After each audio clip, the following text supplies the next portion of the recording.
comment / question, I think, is a fair one. Just an observation. First, how do you feel about the lack of true actors today? But I think the second part kind of clarifies that statement or question, in that it seems like there's a loss of craft, dignity, inspiration, etc. In other words, there's just I think the audiences feel a little distant from the authenticity that you're kind of talking about with Jack and even Billy to a certain degree. Yeah. It's just something that we as audience members are not feeling it of what you're talking about. It's like been lost. It's so important. I mean, and craft, it is a craft and something that needs work and experience, and people can have incredible gifts, but it's still about a craft and becoming a better craftsperson. And it's sometimes too easy to become a star without that craft these days. That's true. You can become a phenomenon or a trend, right? Without being prepared. And that was one of the things in the old days, before my time too, in the studio system, where actors would actually have training. And I think I love working with British actors, but I don't like that they're taking so many of our actors' jobs. But we have so many Brits because they have a lot more stage experience, massive amount of stage experience. Yeah. Yes. Craft. Yeah. And so I just encourage everybody to continue honing their craft. Well, we didn't mean to leave Ironcaster alone on City Slickers, because he's our City Slickers noob, but we're going to have a new viewer in that arena. But yeah, it's just these two films, man. They're just these iconic things that you've made a footprint on. And I'm not trying to take away from anything else on your resume, but these two are like, even the normie in a cafeteria can talk to me about Tremors and talk about City Slickers. So it's such a pleasure to get a chance to talk to you about it personally and share some of that. So thank you. Let's see. Oh, okay. Well, Chris has a follow-up, basically comment. See here. Creating the sense of connectivity between the audience and the characters on screen is vital, and it helps to fully immerse you in the story. Couldn't agree more. And Loki, you talk about this all the time on your show, that this is really kind of where we're at. Like, we don't feel connected, where you're making product that is not in our universe or our franchise. Yeah, when it's impossible for the viewer to connect to your movie, to find some kind of connection, to put themselves in a role, almost to have that window. A lot of times, we're not stupid viewers, very intelligent, and we understand when a director or a writer is using someone to allow us to see the movie through their eyes. We're experiencing that, like Billy Crystal is that in City Slickers. We're experiencing everything through Billy's eyes and through Billy's experience. That is important for us. And when we don't have that, when there's nothing to connect to or no one to connect to in a movie, it's very difficult for people to get into it and get lost in it. We love that. We love getting lost in film.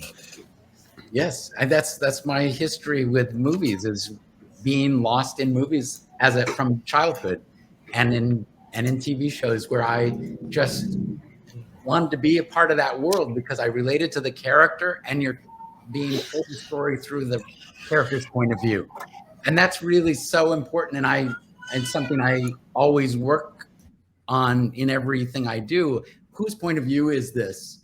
Whose point of view is this scene? What is it about this scene that makes it relevant to the audience and to this character? And if you find those things that are true and truthful, then the audience is going to find that truth as well. So I was wanting to ask, and this gets off The Walking Dead specific a little bit, but what has been your thoughts on with the advancements of technology, with the computer graphics, of trying to have actors working off the CG? Has anything like that sort of been an issue for you, to where you're having difficulty with actors getting to? It's certainly, it takes a better actor to work without the benefit of anything real around. I was I felt lucky to be at the end of the era prior to CG to get to do those movies like Tremors where we had no CG, and City Slickers. It was before CG, but it was, it was just coming right around the bend with The Abyss, and right in that same time frame we started to get into CG, and there's amazing things that CG can do that expands what stories can be told. So I'm not against CG. I like the films that use a blend of both, of real when it's possible and CG when it's not possible. But and I think there's something that a greater reality that's added when you can have things really happening on set. So I'm a big proponent of that with special effects, real special effects as opposed to visual effects. But yes, it requires even a stronger connection for the actor to be able to act without anything there. But I mean, I'm as a director, I'm always trying to give them something to look at. If we can get a big blow up of what we're seeing, or some little creature or whatever it is on set, even if it's a hand puppet or something else, just to have something for them to react to, it's always helpful. And also, it's very important for eye lines when you're dealing with a shot with multiple actors. You need them all looking at the same place, so you need something for them to look at. And if they're going to look at something, it might as well be something that can be scary or funny or whatever you're looking for that scene from them. Okay. All right. There's a good question in chat. We kind of rolled past it a little bit. But basically, like, what draws you to a project? Is there something in particular that, I've done too many of these, or I haven't done one of these in a while? Or is there certain things that runs through Ron Underwood's head of, like, telling the agent, this is kind of what I'd like to do next or look for, kind of how that works? Well, I like variety. So it's not maybe the best thing for a career, just because Hollywood would really like to just say, this is what that person does. And it just makes it easier for everybody. But from the time I did Tremors, I didn't want to do a horror film for the next film. And I got offered a lot of horror films. Actually, after Tremors was the longest period of unemployment I had for my entire career up to that point, because I kept turning down things, because I wanted to do something that I really believed in. And that's what I look for always, is just something that I can invest myself in totally. And I want to get lost in that story, in those characters. And it's really characters that bring me into it more than anything. And then a story that's believable, that deals with those characters. But I like all genres, and